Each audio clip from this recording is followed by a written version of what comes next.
നമസ്കാരം മലയാളി വാർത്തയിലേക്ക് സ്വാഗതം. വീടിനുള്ളിൽ പോലും കുട്ടികൾ സുരക്ഷിതരല്ല എന്ന് തെളിയിക്കുന്ന എന്നതിന് ഏറ്റവും ഉദാഹരണമായി ഒരു സംഭവം കൂടി മാറിയിരിക്കുകയാണ്. തിരുവനന്തപുരം വെള്ളറടയിൽ നടക്കുന്ന മറ്റൊരു സംഭവം ഉണ്ടായിരിക്കുന്നു. പ്രായപൂർത്തിയാകാത്ത പെൺകുട്ടിയെ രണ്ടാനച്ഛൻ പീഡിപ്പിച്ചു. രണ്ടാനച്ഛനെ പോലീസ് അറസ്റ്റ് ചെയ്തു. വെള്ളറട പോലീസ് പത്തനംതിട്ട സ്വദേശിയായ സുനിൽ കുമാറിനെയാണ് ഈ പ്രായപൂർത്തിയാകാത്ത കൊച്ചിനെ പീഡിപ്പിച്ചതിന് അറസ്റ്റിലാക്കിയിരിക്കുന്നത്. കഴിഞ്ഞ ദിവസമാണ് പത്തനംതിട്ട സ്വദേശി സുനിൽ കുമാറിനെ അറസ്റ്റ് ചെയ്തത്. പീഡന വിവരം പുറം ലോകം അറിയുന്നത് രണ്ടാനച്ഛന്റെ ഫോൺ സംഭാഷണത്തിലൂടെയാണ്. പത്തനംതിട്ടയിൽ ഇലക്ട്രീഷ്യനായി ജോലി ചെയ്യുകയായിരുന്നു പ്രതി. ആഴ്ചയിൽ ഒരിക്കൽ മാത്രമായിരുന്നു വെള്ളറടയിലെ വീട്ടിൽ പ്രതി വന്നിരുന്നത്. 3 വർഷമായി ഇയാൾ കുട്ടിയെ ഉപദ്രവിച്ചിരുന്നുവെന്നും പോലീസ് വ്യക്തമാക്കി. കഴിഞ്ഞ മാസവും വീട്ടിലെത്തിയ ഇയാൾ 11 വയസ്സുകാരിയെ ഇയാൾ പീഡിപ്പിച്ചു. ശേഷം പത്തനംതിട്ടയ്ക്ക് മടങ്ങിപ്പോയി.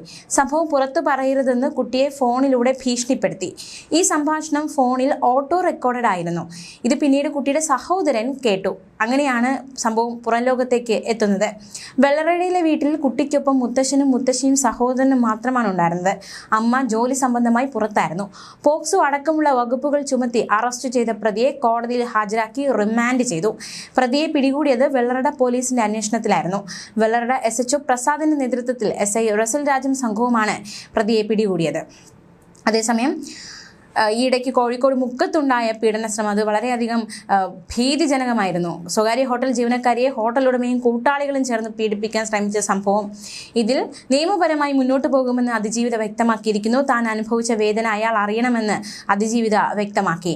ഹോട്ടൽ ഉടമ ദേവദാസ് ചികിത്സയിലിരിക്കുകയും ഭീഷണി സന്ദേശം അയച്ചെന്നും പെൺകുട്ടി വെളിപ്പെടുത്തുകയുണ്ടായി. നിനക്കുള്ള ആദ്യ ഡോസാണിത് എന്നായിരുന്നു ദേവദാസ് പറഞ്ഞതെന്നും താൻ രക്ഷപ്പെടാൻ താഴേക്ക് ചാടി പരിക്കേറ്റ് കിടക്കുമ്പോഴും അകത്തേക്ക് വലിച്ചു കൊണ്ടുപോകാൻ ദേവദാസ് ശ്രമിച്ചതെന്നും യുവതി വെളിപ്പെടുത്തുകയുണ്ടായി.